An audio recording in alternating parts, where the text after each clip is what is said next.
शांति।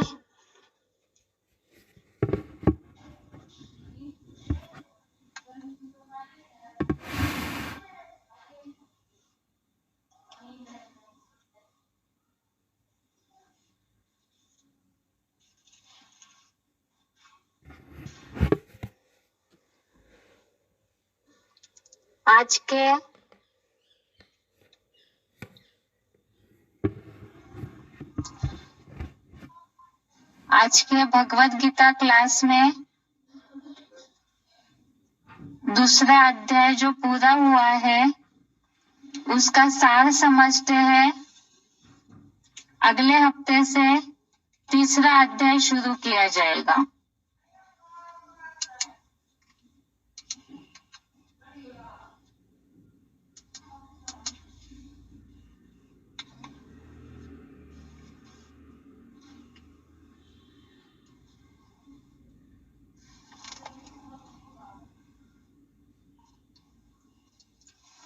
आवाज आ रहा है क्या? आवाज आ रहा है? अच्छा, मेरे इसमें क्यों नहीं आया फिर? नहीं।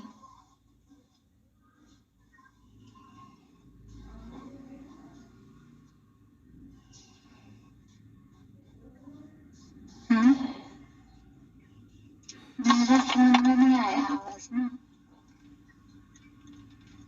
अच्छा, कई बार ऐसा होता है मेरे फोन में तो हमेशा रिटर्न आवाज आता है।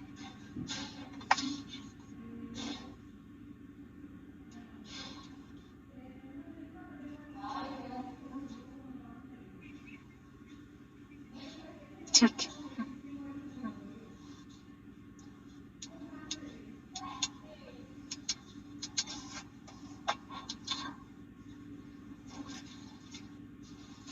दूसरे अध्याय के सार में दूसरा अध्याय तो बहुत ज्यादा श्लोक है, इसीलिए दूसरे अध्याय में जिस टॉपिक अनुसार श्लोक समझाए गए हैं उसी अनुसार ही हम दूसरे अध्याय का सार समझेंगे।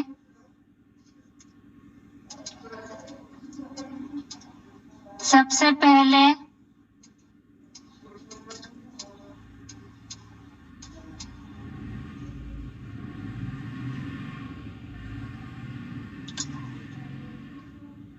दूसरे अध्याय में पहले श्लोक से लेकर के 10वें श्लोक तक अर्जुन की कायरता के विषय में जो संवाद हुआ है उसके बारे में समझते हैं। दूसरे अध्याय का नाम हमने अध्याय की शुरुआत में ही समझा था, सांख्य योग नामक दूसरा अध्याय, जिसमें संपूर्ण आख्या सहित बातें बताई हुई है। पहले अध्याय में जो लास्ट श्लोक है उसमें अर्जुन रथ छोड़ करके रथ पर ही हिम्मत हार करके बैठ गए थे। तो इसे ही जो बताया है कि अर्जुन युद्ध नहीं करना चाह रहे थे, इसीलिए वो शोकाकुल होकर के रथ पर हिम्मत हार कर बैठ गए, अर्थात उनके अंदर कायरता आ गई। और कायरता या हिम्मत हारना इसलिए हुआ क्योंकि संबंधियों के प्रति उनके मन में मोह जागृत हुआ। पुरुषार्थी जीवन में भी ऐसे होता है। तो यहाँ पर सार समझते समझते ही हम साथ में ही पुरुषार्थी जीवन में भी अर्जुन की तरह जहाँ भी ऐसी स्थिति होती है तो उसे अपने जीवन में भी लागू करना है कि हमारे जीवन में भी अगर इस तरह की हलचल आती है तो अर्जुन की तरह ही कहीं ना कहीं कोई कमी है जिस कारण हलचल आ रही है। सबसे पहले जो बताया कि संबंधियों के मोह के कारण अर्जुन की रोने जैसी स्थिति हुई थी, और ऐसे रोने की स्थिति में ही अर्जुन को ये बातें मन में आने लगी युद्ध छोड़ने की बातें जो मन में आई है अर्जुन के, तो इसीलिए ही भगवान ने उनको समझाया था कि इस तरह से स्वर्ग में न ले जाने वाली अपकीर्तिकारक मलिनता अचानक कहाँ से आ गई। इसीलिए नपुंसक मत बनो और इस तरह की जो हृदय की दुर्बलता है, शुद्ध हृदय की दुर्बलता, उसे छोड़ करके उठो। लेकिन अर्जुन के मन में फिर से ये भावनाएं आ गई, तो सारे ही उनकी कायरता वाले जो संकल्प मन में आ रहे थे, वही श्लोकों में बताए हैं कि जो गुरुजन जिनसे शिक्षा ली है, उनसे मैं युद्ध कैसे करूंगा, क्योंकि वो मेरे लिए बहुत सम्माननीय है, तो उनका कटाक्ष पूर्व बाणों से मैं अपमान कैसे करूंगा। हम्म हम्म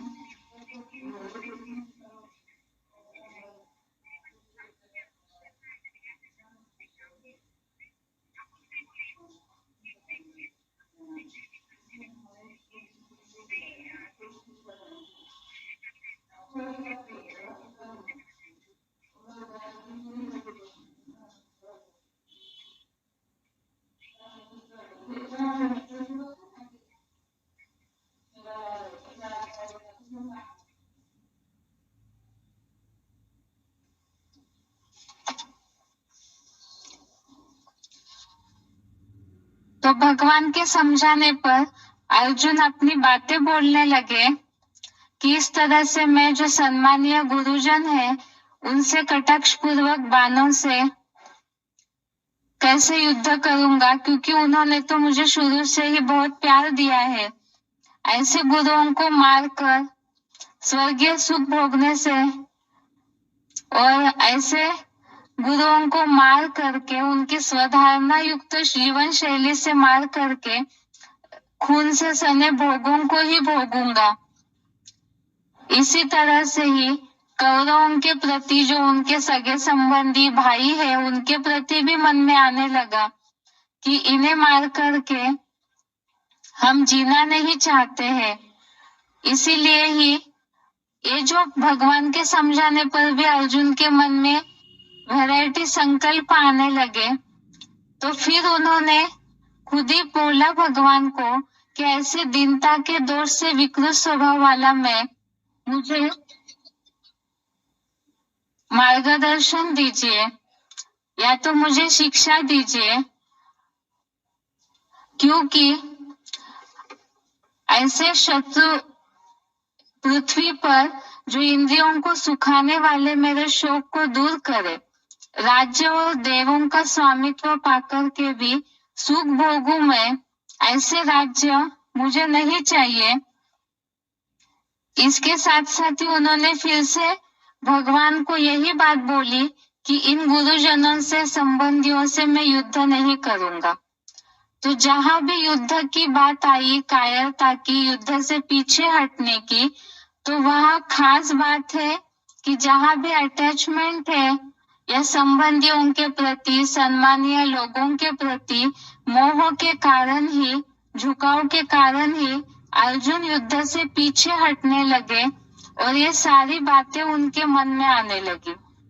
तो इसीलिए ही जब भी ऐसी स्थिति होती है, तो अर्जुन ने भगवान से पूछा भी कि मुझे मार्गदर्शन कीजिए, लेकिन फिर भी श्रीमत मिलते हुए भी फिर अर्जुन अपने संकल्पों में ही रममान हो गए, वही कायरता और वही व्यर्थ संकल्पों में फिर से जूझने लगे। तो इसीलिए ही मुरलियों में भी बोला जाता है कि कदम कदम पर श्रीमत लेना चाहिए। आगे इसीलिए ही एक कायरता की बात अर्जुन के मन में इसलिए आई क्योंकि देहभान है, देह के संबंधियों के प्रति लगाव है, इसीलिए वो बातें मन में आने लगी। तो भगवान ने उन्हें इसीलिए ही देह और आत्मा के बीच का जो अंतर है वो समझाया है। तो 11वें श्लोक से लेकर के 30वें श्लोक तक दूसरे अध्याय में अगला प्रकरण है सांख्य योग का विषय। इसमें सांख्य योग के विषय में खास बात आई है कि संपूर्ण आख्या सहित ज्ञान।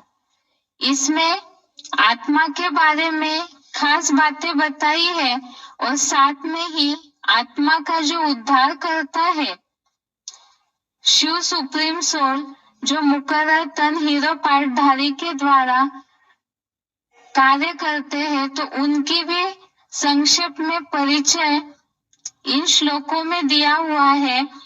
सबसे पहले जो बताया है कि देह के प्रति अटैचमेंट के कारण ही कायरता आ रही है, इसलिए भगवान ने अर्जुन को समझाया आगे कि जो असोचनीय बातें हैं उनका शोक कर रहा है अर्जुन। विद्वान लोग देहधारियों के मरने और जीने का शोक नहीं करते हैं। साथ में ही ऐसा कोई समय नहीं था जो ज्योति रूप शिव नहीं थे, अर्जुन नहीं था या नेतागण नहीं थे। इसलिए क्योंकि आत्मा अविनाशी है और देह विनाशी है, तो आत्मा जो अजर अमर अविनाशी है वो सदैव ही बनी रहती है। इसी के साथ साथ देह की तो 4 अवस्थाएं होती है, कुमार अवस्था, युवा अवस्था, बुढ़ापा, और उसके बाद दूसरे दूसरे शरीरों की प्राप्ति होती है। तो इसीलिए ही जो धैर्यवान है वो इस विषय में मोह नहीं करते हैं। ऐसे ही इंद्रियों के जो विषय है वो तो सदैव ही परिवर्तनशील है। सर्दी गर्मी सुख दुख दाता है, आने जाने वाले हैं। तो जो स्थिर नहीं रहते हैं तो उनमें वास्तव में बुद्धि अटकनी नहीं चाहिए। साथ में ही आत्मा के बारे में बताया है कि आत्मा जो है, जो धैर्य देहभान के कारण ही वास्तव में सुख दुख या सर्दी गर्मी के प्रति बुद्धि हिलती है। तो ऐसे सुख दुख में जो समान रहने वाले हैं उसमें धैर्यवान पुरुष जो है वो कभी भी व्यथित नहीं होते हैं, और जो व्यथित नहीं होंगे वही अमरत्व के लिए योग्य बनते हैं।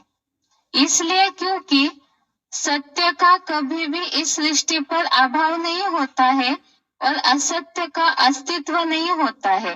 तो देह नाशवान है क्योंकि वो असत्य हो जाती है, और आत्मा जो है वो अविनाशी है, वो सदैव ही इस सृष्टि पर बनी रहती है।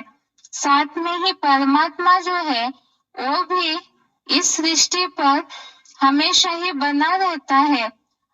ऐसे ही साथ में 16वें श्लोक से 17वां श्लोक, इसमें हीरो पाठधारी के बारे में बताया कि वास्तव में जो सत्य है सदैव, तो वो सत्य के द्वारा ही इस सृष्टि रूपी वृक्ष का विस्तार हुआ है, और उस बीज का जो इस सृष्टि का बीज है हीरो पाठधारी, उसका विनाश करने के लिए कोई भी समर्थ नहीं है।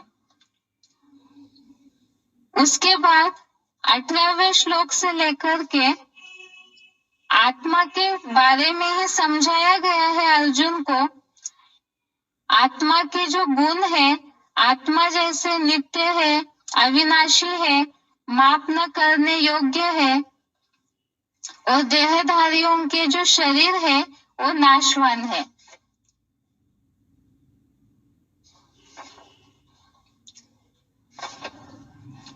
आत्मा जो है वो बताया देह को धारण करता है, लेकिन न जन्मता है न मरता है, वो सहज सहज देह रूप वस्त्र उतारता है।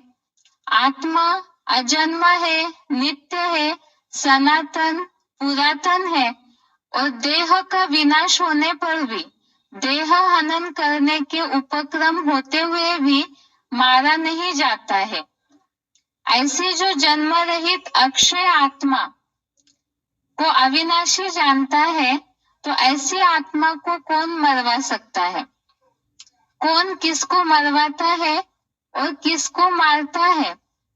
ऐसे ही आत्मा के लिए खास है कि आत्मा इस शरीर रूपी वस्त्र को धारण करती है, तो इसीलिए शरीर तो पुराने होते हैं और पुराने वस्त्रों से मोह नहीं करना होता है।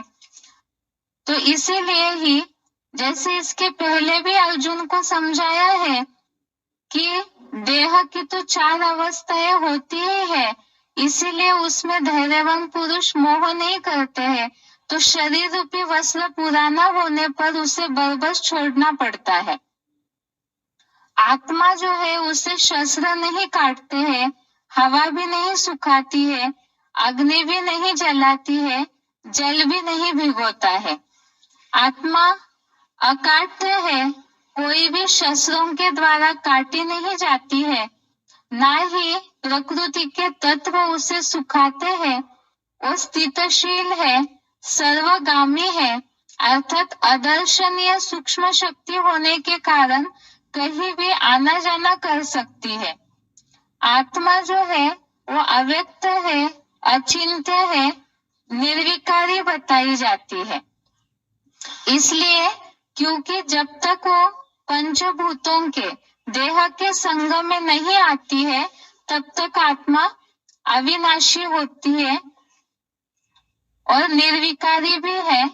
देह के संग में न आने के कारण ही जब नहीं आती है तब वो निर्विकारी है, और इसीलिए ही ऐसी आत्मा का उसे तो शरीर छोड़ना ही है, बर्बर से शरीर रूपी वस्त्र छोड़ना पड़ता है, तो इसीलिए उसका शोक करने के लिए योग्य नहीं है।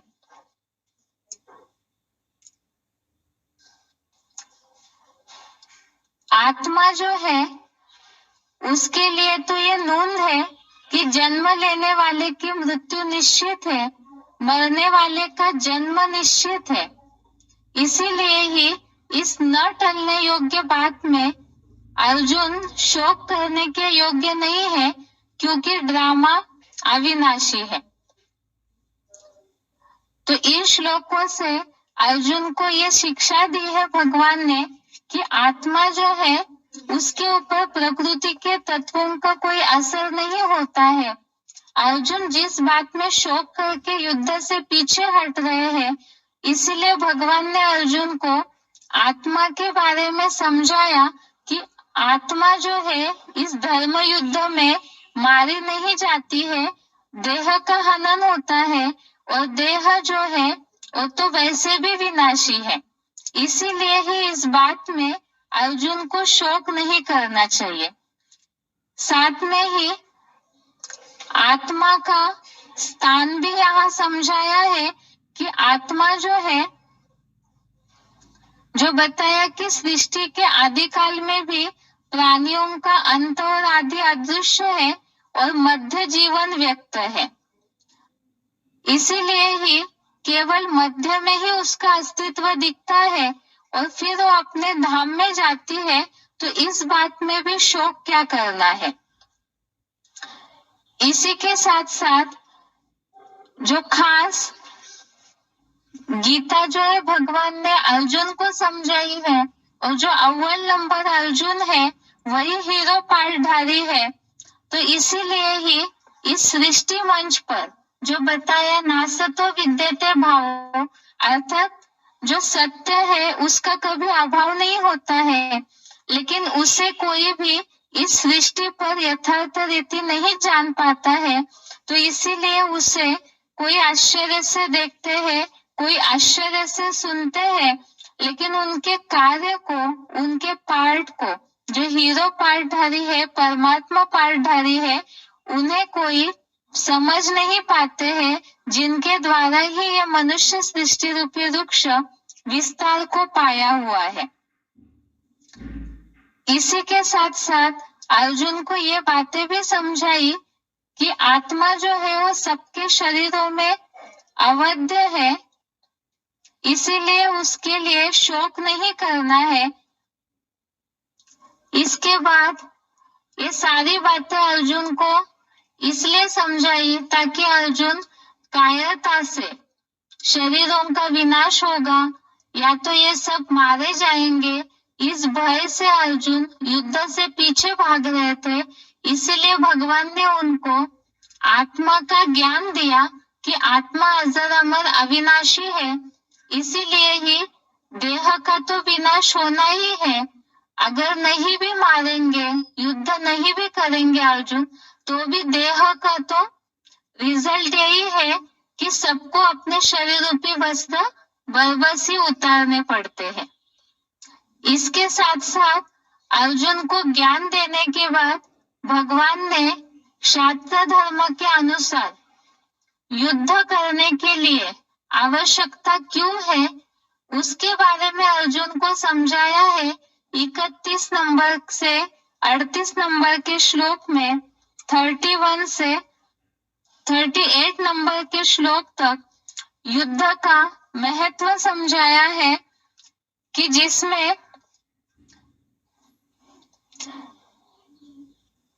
धर्म युद्ध के सिवाय क्षत्रिय के लिए और दूसरा कोई कल्याण नहीं है, क्योंकि gateway to heaven is Mahabharat. Arjun को ये बात बुद्धि में है कि ये सब मारे जाएंगे, या जीत की हार की जो भी बातें हैं बुद्धि में, तो उसके लिए ही भगवान ने अर्जुन को समझाया कि इस युद्ध के मैदान में देह या देह भान छोड़ेंगे तो स्वर्ग में आवेंगे। अर्थात युद्ध के द्वारा ही स्वर्ग के गेट खुलते हैं। इसीलिए क्षत्रियों के लिए युद्ध के सिवाय दूसरा कोई मार्ग नहीं है। अगर इसमें भी युद्ध एक ही उपाय है अर्जुन के लिए। दूसरी बात अर्जुन को यह भी समझाई कि अगर अर्जुन ऐसा धर्म युद्ध नहीं करेगा तो स्वधर्म और कीर्ति को छोड़ करके, नष्ट करके पाप का भागी बनेगा। अर्थात ये जो धर्म का युद्ध है, सत्य असत्य का युद्ध है, अगर इससे पीछे भागते हैं तो भी पाप के ही भागी बनेंगे। साथ में ही जो संसार के लोग हैं, दुखी अशांत है, आशा लगा करके बैठे हैं कि इस संसार में इस धर्म युद्ध के बाद शांति होगी, तो उसके कारण अगर अर्जुन युद्ध से पीछे हटते हैं तो भी उसकी संसार के लोगों के द्वारा भी अपकीर्ति होगी। और जो महारथी अर्जुन को अच्छा योद्धा समझ रहे हैं, वो भी युद्ध से विमुख हुआ मानेंगे। ये सोचेंगे कि युद्ध से भयभीत होकर के, विरोधियों के भय से युद्ध से विमुख हो रहे हैं तो तुच्छ समझेंगे। और साथ में ही जो अलग अलग धर्मों के विधर्मी है, जो विरोधी है, तो वो भी सामर्थ्य की निंदा करते हुए बहुत सारी ग्लानि भरी झूठी बातें सुनाएंगे। और इससे भी बढ़कर संसार से मुंह छिपाने जैसा और दूसरा दुख क्या है। अर्थात अगर अर्जुन युद्ध नहीं करेंगे तो उनको इस तरह से संसार में मुंह दिखाने योग्य भी नहीं रहेंगे। इसीलिए युद्ध करना ये एक ही उपाय है, क्योंकि युद्ध करेंगे और युद्ध में अगर मौत पाई तो भी स्वर्ग ही मिलेगा, और अगर जीत जाते हैं तो भी स्वर्गीय धरनी को ही भोगेगा।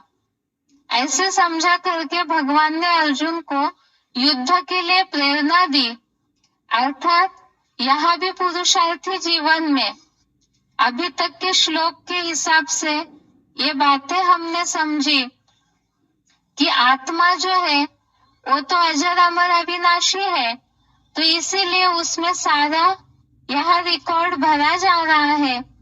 और यहाँ पर जो पुरुषार्थी जीवन में माया से युद्ध है, अपने संस्कारों से युद्ध है, या सत्य असत्य का जो युद्ध है उससे पीछे नहीं हटना है। अगर पीछे हटते हैं तो भी पाप के ही भागी बनेंगे और कैसे भी युद्ध करते रहेंगे हौसले से। अर्थात हिम्मत दे बच्चे मदद दे बाप, उस आधार से अगर युद्ध करते रहेंगे, पुरुषार्थ छोड़ेंगे नहीं, तो बताया कि स्वर्गीय धरने की प्राप्ति तो होगी होगी। आगे अर्जुन को भगवान ने इस बात को समझाया कि इस युद्ध के रिजल्ट की चिंता भी नहीं करनी है, क्योंकि जब कर्म करते हैं पुरुषार्थी जीवन में तो उसके रिजल्ट की चिंता से ही कर्मों का ऊपर असर होता है। इसीलिए अर्जुन को समझाया कि सुख दुख, लाभ हानि, जय पराजय को समान मान करके युद्ध करो और साथ में ही देहधारियों से भी बेलगाव रहना है। तो अगर ये सारी बातों में सुख दुख, लाभ हानि, जय पराजय में स्थिर होकर के युद्ध करेंगे तो पाप नहीं लगेगा। इसके बाद श्लोक नंबर 39 से 53, श्लोक नंबर 39 से 53, इसमें कर्मयोग के लिए समझाया है। अभी युद्ध की बात समझाते समझाते ही अचानक यह कर्म की बात क्यों बताने लगे भगवान? क्योंकि वास्तव में जो महाभारत युद्ध है वही कर्मों का भी युद्ध है। जो कुरुक्षेत्र बोला है तो कर्मों की युद्ध भूमि में ही ये युद्ध करने के लिए अर्जुन को भगवान ने सिखाया है। लेकिन इस महाभारत युद्ध में एक कर्मों का युद्ध, माया का युद्ध भी करने के लिए खास बात समझाई है कि कर्म योगी बनकर के ही इस कर्म युद्ध को करना है। और वो कर्म योग की खास परिभाषा जो कपिल मुनि है उन्होंने अपने सांख्य शास्त्र में बताई है कि अगर इस तरह से कर्म योगी बनकर के श्रीमत अनुसार कर्म करते हैं तो ही कर्म बंधन नष्ट हो जाएंगे। इस महाभारत युद्ध में देह के संबंधियों का लगाव, गुरुजनों के प्रति अटैचमेंट, ये जो भावनाएं है ये बंधन में डाल रही है अर्जुन को। इसीलिए ही श्रीमत अनुसार अगर कर्मों में लगेगा अर्जुन तो ही कर्म बंधन नष्ट होंगे और तो ही स्वर्गीय सुखों की प्राप्ति होगी। और इसमें खास बात बताई है, इस कर्मयोग का खास महत्व है।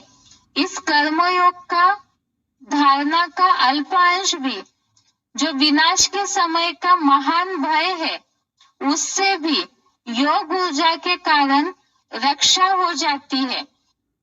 इसीलिए ही ऐसे कर्मयोग को जीवन में धारण करने के लिए बताया है। लेकिन इस कर्मयोग में श्रीमत अनुसार ही कर्म करना है।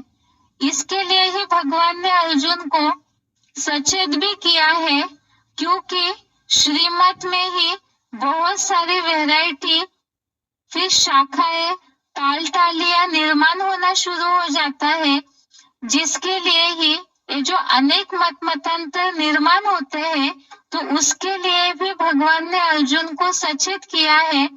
41 नंबर श्लोक से जो आगे 46 नंबरवें श्लोक तक, 41 से 46वें श्लोक तक श्रीमत के अलावा जो अनेक मतांतर की टालियां निर्माण होती है जो कर्म योग से या श्रीमत से भटका करके नुकसान करती है इस युद्ध में, महाभारत युद्ध में या इस जीवन के युद्ध में, उसके लिए भी भगवान ने अर्जुन को समझाया है कि इस योग में निश्चयात्मक श्रीमत एक शिव बाबा की ही है और बाकी अनिश्चयी लोगों की, विधर्मियों की अनेक शाखाओं की असंख्य मतें हैं।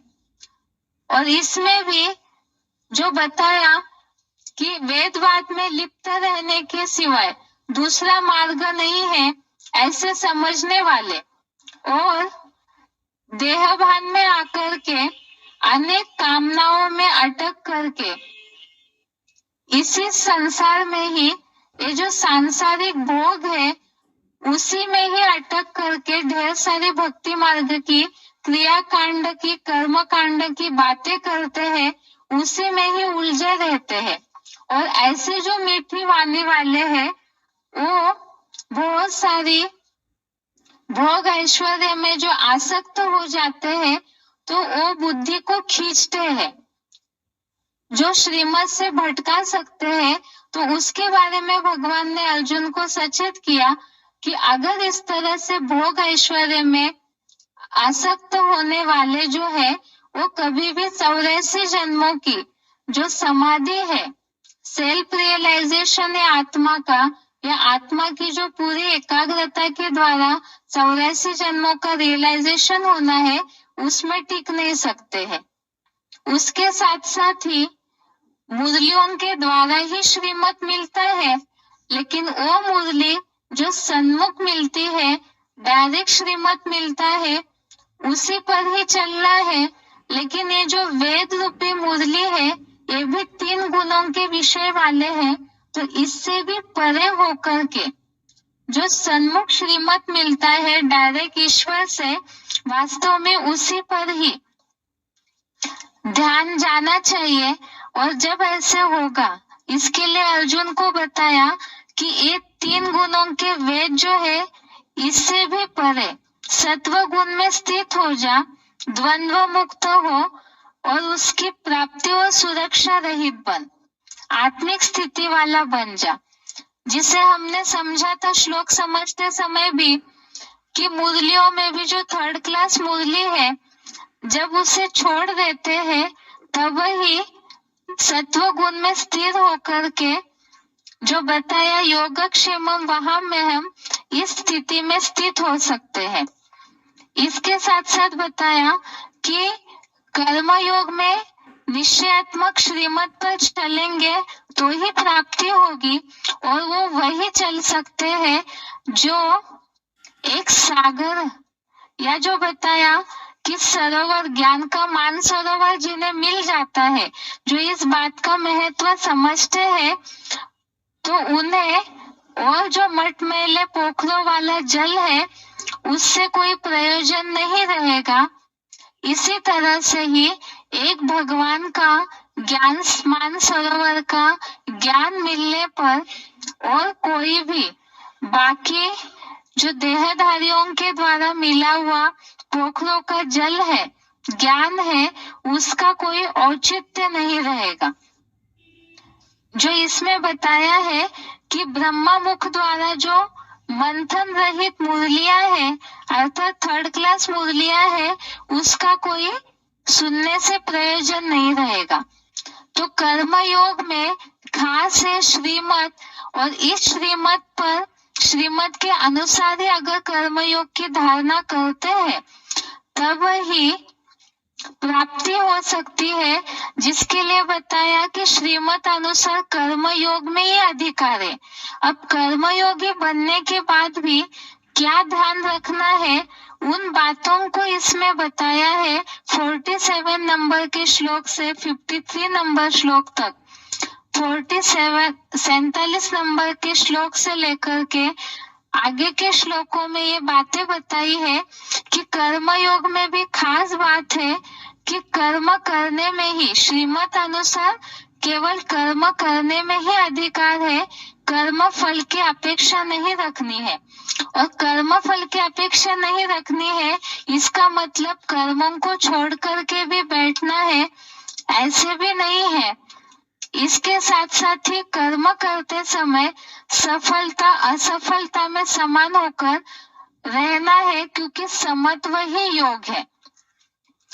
और परमात्मा के सिवाय, शिव सुप्रीम सोल में बुद्धियोग लगाने के सिवाय अगर कर्म करते हैं तो उन्हें बताया कि वो अत्यंत नीचा है, और कर्म फल की इच्छा करने वालों को कंजूस बोला है, क्योंकि वो विश्व कल्याणार्थ कुछ देना नहीं चाहते हैं। इसीलिए बताया है कि खास कर्मयोग कैसा होना चाहिए। जो कर्मयोगी होंगे तो वो कर्मयोग के आधार से उनके कर्मों में कुशलता आएगी। कर्मों में कुशलता ही योग है, और ऐसे कर्मयोगी जो है वो दुनियावी जो भी अच्छे बुरे कर्म है उन्हें छोड़ देते हैं।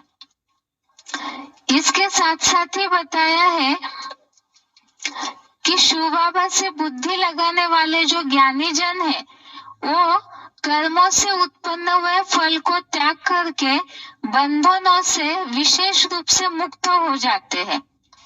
और इस कर्मयोग में भी खास बात जैसे बताई कि असंख्य शाखाओं के असंख्य मत है, इसलिए श्रीमत अनुसार कर्म करना है। और एक कर्म योग में ही खास ध्यान रखने की बातें 52 और 53 श्लोक में समझाई है कि कर्म योग में सफल होना है, प्राप्ति करनी है, तो इसके लिए भी खास बात बताई है कि ढेर सारी जो बातें हैं, वैरायटी सुनी सुनाई जो बातें हैं, इनके मोह रूपी कीचड़ से जब बुद्धि निकल जाएगी तब ही वैराग्य की प्राप्ति होगी। और वैरायटी मनुष्यों के सुनी सुनाई बातों से भी बुद्धि निकालनी है, और उसके साथ साथ जो वैरायटी श्रुतियां है, शास्त्र है, या अनेक गुरुओं की जो मतें हैं, उससे भी जब बुद्धि निकल जाएगी तब ही योग की अवस्था की प्राप्ति होगी। और ऐसी प्राप्ति कर्मयोग में बुद्धि की हलचल न हो, इसी के लिए अर्जुन ने भगवान से पूछा कि ऐसे स्थिर होने के लिए, जो पहले के श्लोकों में भगवान ने समझाया, सुख दुख सफलता असफलता में समान होना है कर्मयोग में, अर्थात स्थिर बुद्धि होना है। तो स्थिर बुद्धि होने के लिए खास क्या जरूरी है, तो उस स्थिर बुद्धि के लक्षण सारे ही 54 नंबर के श्लोक से आगे के श्लोकों में भगवान ने समझाए हैं कि स्थिर बुद्धि होने वाला जो है वो अपनी सारी कामनाओं को त्याग करके आत्मिक स्थिति में ही संतुष्ट रहता है। साथ साथ ही जो दुखों में उद्वेग से रहित होगा, सुखों में भी इच्छा रहित होगा, राग भय क्रोध से रहित होगा, और जो सदैव ज्ञान के मनन चिंतन में रहता है वही स्थिर बुद्धि हो सकता है। और परमात्मा के सिवाय जो चारों ओर से स्नेह रहित हुआ है, शुभ अशुभ को पाकर के जो न आनंदित होता है न दुखी होकर के द्वेष करता है, तो वही स्थिर बुद्धि वाला है। और ऐसे स्थिर बुद्धि होने के लिए ही कछुए की तरह ही कर्म करने की आवश्यकता है। जो बताया कि कछुआ जैसे कर्म करते ही अपनी इंद्रियों को समेटता है, इसी तरह से कर्म योगी जो है, स्थिर बुद्धि वाला जो है, वो कर्म करते हुए भी अपनी इंद्रियों को कंट्रोल में रखेगा। और उसकी खास निशानी बताई है कि ऐसे भी कोई होते हैं जो इंद्रियों को कंट्रोल तो कर लेते हैं, लेकिन उनकी जो पूर्व अनुभूतियों वाली मानसिक आसक्ति है, रस लेने की, सुखों का रस लेने की आसक्ति नहीं हटती है। लेकिन जो राजयोगी होंगे, स्थिर बुद्धि होंगे, तो उनकी अतीन्द्रिय सुख को देख करके ऐसी आसक्ति भी हट जाती है। लेकिन ऐसे भी होता है कि स्थिर बुद्धि होते होते ही कोई ऐसे भी योद्धा है जो बुद्धिमान होते हुए भी उनकी इंद्रियां जो है वो मन को बलपूर्वक खींच लेती है। खास करके जो नेत्र और कामेंद्रियां है, वो मायावी युद्ध में मन को बलपूर्वक खींच लेती है। और ऐसे जहां मन को बलपूर्वक खींच लेती है, तो उसी के लिए बताया है कि ऐसे इंद्रियों को ही, इसीलिए ही सबसे पहले इंद्रियों को ही पहले वश में करके फिर ही मन बुद्धि को स्थिर करने की अभ्यास हो सकता है, और तब ही मन बुद्धि दृढ़ता पूर्वक स्थिर हो सकती है। इसमें भी खास कारण बताया कि इस तरह से मन को बलपूर्वक क्यों खींचती है इंद्रियां, या फिर दृढ़ता न होने का कारण बताया है कि जो विषय भोगों का ध्यान करते हैं, कर्म करना तो छोड़ दिया इंद्रियों से, लेकिन अगर उन विषय भोगों का ध्यान करते हैं तो उसके प्रति आसक्ति निर्माण होती है।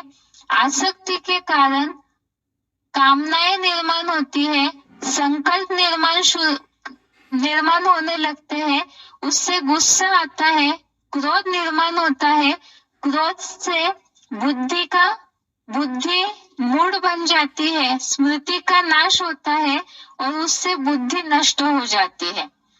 इसीलिए ही खास इन श्लोकों का सार समझाया कि सबसे पहले तो मन के संकल्पों से भी इन बातों को, जो पूर्व अनुभूतियों वाली बातें हैं, उन्हें त्यागना है और साथ साथ ही इंद्रियों को भी कंट्रोल करने की प्रैक्टिस करनी है, क्योंकि मन जो है वो सूक्ष्म है और इंद्रिया जो है वो स्थूल है। तो बड़े रूप को, बड़ी चीजों को जल्दी नियंत्रण किया जा सकता है, इसलिए पहले इंद्रियों के कर्मों को नियंत्रित करना है। इसके साथ साथ ही बताया कि स्थिर बुद्धि वाला जो है वो प्रसन्न हो सकता है। स्थिर बुद्धि होने के लिए खास बात बताई कि पहले इंद्रियों का कंट्रोल और उसके अनुसार ही मन बुद्धि की स्थिरता आएगी।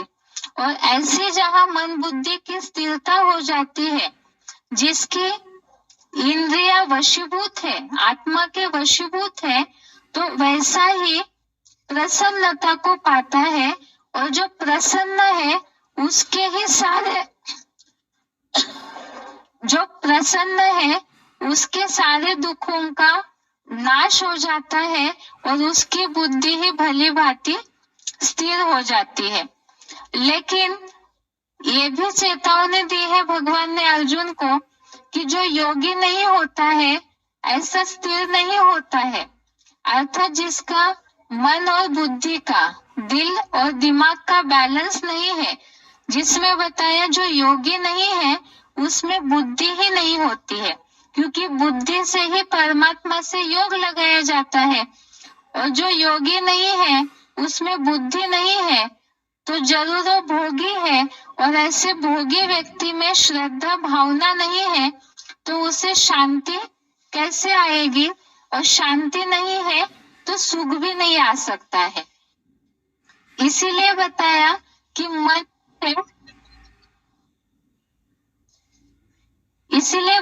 मन जो है वो विषय भोगों में विचरण करते हुए, इंद्रियों का अनुसरण करते हुए, जैसे वायु की तीव्रता नाव को खींच लेती है, ऐसे मन जो है वो भी बुद्धि को खींच लेता है। इसीलिए बताया है कि इंद्रिया जो है, इंद्रिय भोगों से सब प्रकार से जब रोक ली जाएगी या कंट्रोल की जाएगी तो उसकी ही बुद्धि भली भांति स्थिर हो सकती है। तो ये स्थिर बुद्धि वाले श्लोकों में खास ये बात हमने समझी कि सबसे पहले इंद्रियों पे कंट्रोल, लेकिन इंद्रियों के कर्मों पे कंट्रोल करने पर भी मन से उन बातों को याद नहीं करना है। अगर वो पूर्व अनुभूतियों वाली बातों को याद करते हैं तो मन को बलपूर्वक खींच लेती जाएगी। इसीलिए ही स्थिर बुद्धि होना है तो दोनों का बैलेंस होना जरूरी है। इसी के साथ साथ बताया कि खास ऐसे भी दुनिया में लोग हैं जो इन इंद्रिय कंट्रोल की बातों को नहीं समझ करके जो पंचभूतों का शरीर है वही भौतिक दुनिया में ही रमन करते हैं, अर्थात अज्ञान की रात्रि में रमन करते रहते हैं। और जो इंद्रिय कंट्रोल की, मन बुद्धि के कंट्रोल की बात को, स्थिर बुद्धि की बात को समझते हैं तो ज्ञान के मनन चिंतन में रत रह करके आध्यात्म के दिन में विचरण करते हैं, और ऐसे जो है वही मननशील मुनि है।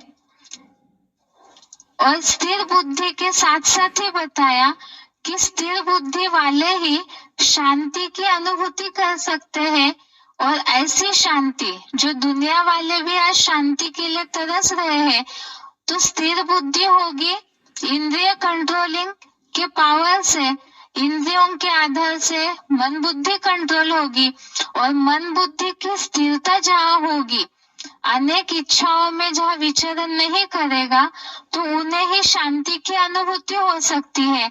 और साथ साथ ही इसकी अनुभूति के लिए बताया कि जैसे समुद्र में नदियों का जल प्रवेश करता है, इसी तरह से अपनी सारी कामनाएं, अच्छे बुरे संकल्प जो एक परमात्मा में समा देंगे, अर्थात ही परमात्मा मिल गया तो और दुनियावी कोई इच्छाएं नहीं है, ऐसे जो समझते हैं तो उन्हें ही ऐसी चिरंतन शांति की प्राप्ति हो सकती है। उसके साथ साथ ही बताया कि जो श्रीमत विहीन जो भौतिक कामनाएं हैं, उनको यहाँ ही छोड़ करके लालसा रहित, ममताहीन अर्थात 5 विकारों को पूरा छोड़ करके आचरण करता है तो वही परम ब्रह्म की शांति को प्राप्त कर सकता है। इसके साथ साथ ही बताया ऐसी शांति प्राप्त करना है तो खास वो शांति वो है जो महाविनाश के समय सबको ऐसी शांति की आवश्यकता होगी, और ऐसी शांति महाविनाश के समय जिन्हें प्राप्त करनी है तो उसका रास्ता बताया है कि कहीं भी जिनके मन बुद्धि का अटैचमेंट नहीं होगा, न व्यक्ति, न वस्तु, न कोई देह भान में, तो वही परम धाम या शांति धाम जो इस साकार सृष्टि पर है, श्रेष्ठ ते श्रेष्ठ परम ब्रह्म, उनकी याद में जो समा जाएंगे और इस सृष्टि पर जो साकार में परम धाम उतरता है तो महाविनाश के महामृत्यु के समय में भी उन्हीं आत्माओं को ऐसे निर्वाण धाम की, शांति धाम की प्राप्ति हो सकती है जो स्थिर बुद्धि होकर के, इंद्रिय कंट्रोलिंग करके मन बुद्धि को पूरा स्थिर कर सकते हैं। तो उन्हें ही ऐसे आत्मिक स्थिति के आधार से, अशरीरी स्थिति के आधार से अव्यक्त और अविनाशी अवस्था की प्राप्ति हो सकती है। तो ये हो गया दूसरे अध्याय का सार, जिसमें हमने खास बातें समझी है।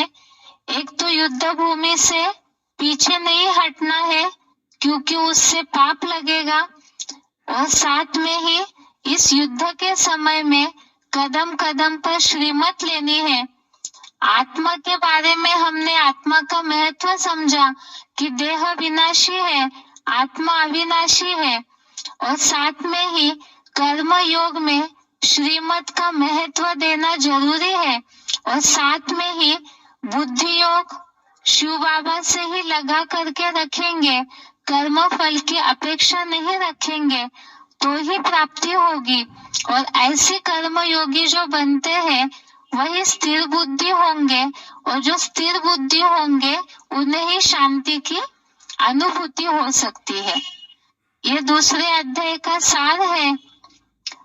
इसके बाद आगे कुछ कल के श्लोक से रिलेटेड सिलेक्टेड क्लिप्स है, पॉइंट्स है, उसे देखते हैं। उसके बाद एक अनाउंसमेंट है, उसे सुनेंगे।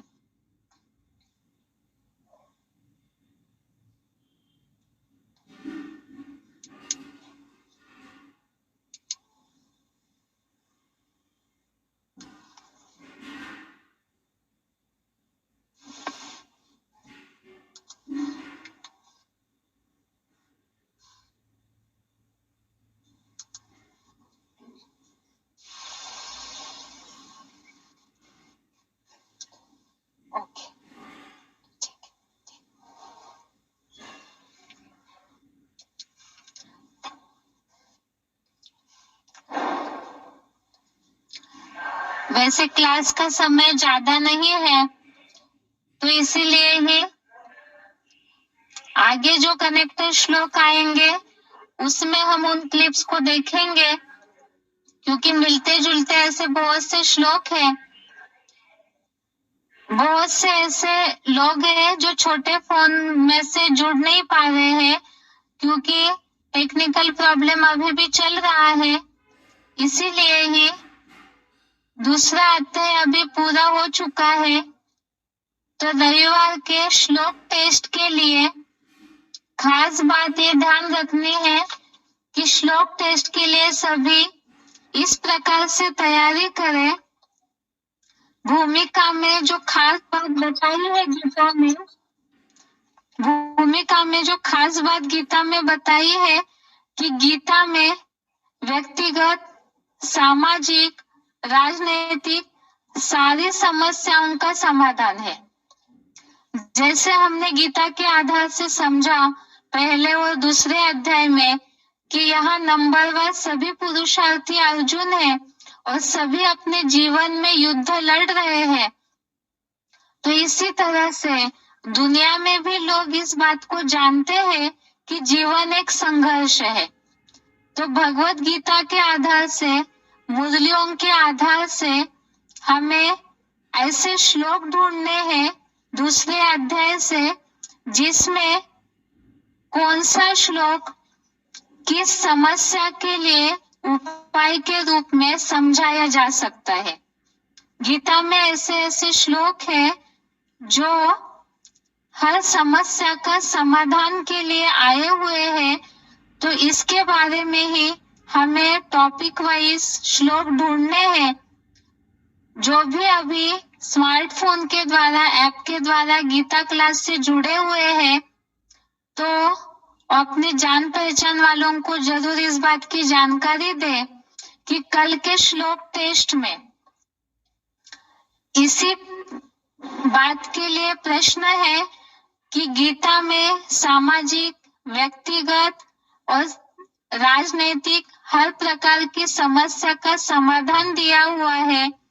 मुरलियों के आधार से श्लोक टैली होते हैं, तो उसी आधार से दूसरे अध्याय में से ऐसे श्लोक ढूंढने हैं जो जीवन की समस्याओं के समाधान के लिए निकलते हो।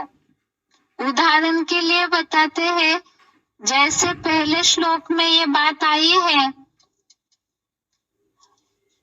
अश्रुपूर्णा कुलेक्षणम, अर्थात जहाँ अर्जुन पूरा रोने की स्थिति में है और युद्ध से पीछे हटने की स्थिति में है। तो जीवन में भी कई बार ऐसे दुख के क्षण आते हैं, रोने की स्थिति आती है। तो जैसे मुरलियों में तो शिव बाबा ने बोला है, रोना अर्थात खोना। तो ऐसे समय में भी स्थिर होकर के जीवन के समस्याओं का समाधान निकालना चाहिए। ऐसे ही युद्ध से पीछे नहीं हटना है, क्योंकि पीछे हटेंगे तो भी पाप बनेगा। ऐसे ही बहुत सारी बातें हैं स्थिर बुद्धि की। कर्म योगी बनने के लिए भी हमने श्लोकों में समझा है, कर्मों में कुशलता ही योग कैसे है, कौन सा कर्म करना चाहिए। और जो बताया है, भगवान की याद के अलावा जो कर्म करते हैं, कर्म फल के इच्छुक कंजूस है। तो कंजूस की परिभाषा इसमें आई। तो ऐसे बहुत सारी बातें हैं दूसरे अध्याय में जो अलग अलग समस्याओं का समाधान है। तो उसके बारे में ही समाधान ढूंढना है, कौन सा श्लोक किस समस्या के समाधान के लिए समझाया जा सकता है। यही कल की रविवार के टेस्ट के लिए प्रश्न है। दोबारा इस बात को बता रहे हैं, कल के रविवार के श्लोक टेस्ट में इसी प्रश्न पर अभ्यास करना है, तैयारी करनी है। जो भूमिका में बताया है, गीता में व्यक्तिगत, सामाजिक, राजनीतिक हर बात की समस्याओं का समाधान है। जैसे ज्ञान के आधार से हम समझ रहे हैं कि पुरुषार्थी जीवन में ये मायावी युद्ध है, जीवन का युद्ध है, सत्य असत्य का, धर्म अधर्म का युद्ध है। तो गीता के आधार से ही गीता के भगवान को प्रत्यक्ष करना है। इसीलिए ही दूसरे अध्याय में ऐसे ऐसे श्लोक ढूंढने हैं जो लोगों की, दुनिया की समस्याओं का समाधान जिससे निकलता हो। गीता में दूसरे अध्याय में ऐसे श्लोक आए हैं जो समस्याएं भी उसी में है और उसका समाधान भी उसी में है। श्लोक समझते समय हमने मुरलियों के आधार से बहुत से सिलेक्टेड पॉइंट, अव्यक्तवाणियों के पॉइंट्स भी समझे हैं, तो उसी के अनुसार टैली करके ऐसे श्लोकों को अलग अलग करना है जो कि समस्याएं और समाधान सहित उन श्लोकों को हम ढूंढे। यही कल की रविवार के टेस्ट के लिए प्रश्न है। इसके साथ साथ ही दूसरे अध्याय आज पूरा हो रहा है। सोमवार को हम रविवार के लिए जो प्रश्न है उसका समाधान देखेंगे और मंगलवार से तीसरा अध्याय शुरू करेंगे। आज के लिए यहाँ तक ही। ओम शांति।